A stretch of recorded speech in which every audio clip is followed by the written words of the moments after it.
PRP for skin and why I don't rate it. For those of you who don't know, PRP is platelet rich plasma, and you take a sample of somebody's blood, you spin it in a centrifuge and it separates out, and the plasma part of it is then re-injected into that person's own skin, so being known as vampyrofacial and all kinds of things. This same thing applies to PRF and PRF easy gel and other derivatives because they all work in the same way. Now, the first thing to say is this is not opinion, this is evidence-based. So a Cochrane review is the highest level of systematic evidence review. So it's a review of all the studies on a particular topic. So a Cochrane review takes all the evidence and all the studies for PRP and looks at it. In 2016, this was done by Zapata and Cabajal et al. And they looked at all the evidence for PRP and they concluded that there's no conclusive evidence of any objective benefit of PRP. And that was 2016. We've moved on 9 years, of course. Actually, not much has changed. PRF has probably come around since then, but it works on the same mechanism of action. So the same things apply to it as I'm about to tell you now. Here's why, in 3 simple reasons, PRP is not effective. Number 1, it's only as good as the blood that it's taken from. So you take in your own blood, and if your own blood is in a pretty poor state anyway, it's going to be in a pretty poor state when you inject it. It's no different. If your skin's pretty rubbish and aged and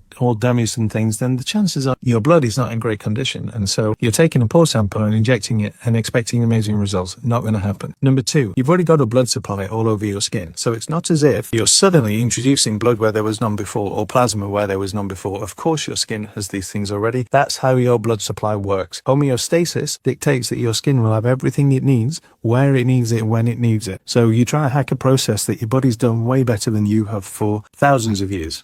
The third thing, and the most important in some ways, easiest to understand biologically, something called alpha granules. So you're focusing alpha granules when you do PRP, you're injecting alpha granules. Now here's the thing. Alpha granules have on-off switches for thrombosis. So you have pro-thrombotic factors in there, von Willebrand's factor, for instance, and anti-thrombotic factors like plasmin, plasminogen. And you've got pro-collagen factors, all your different growth factors, cytokines, interleukins, and you've also got anti-collagen factors like your matrix metalloproteinases that break down collagen. Things that stimulate the growth of new blood vessels, things that break down the growth of new blood vessels, things that stimulate proliferation, things that break down. Because ultimately, your own skin cells have to have this homeostatic function. They have to have the capability to both set off the information and calm down the information. And that's what you're injecting. Imagine I said to you, I'm going to inject you with something now that makes collagen. And then I'm going to inject you in exactly the same place with something that breaks down collagen. What is the point? That's the principle behind PRP. That's why I don't like it. That's why it's ineffective. And if you don't believe me, believe the evidence.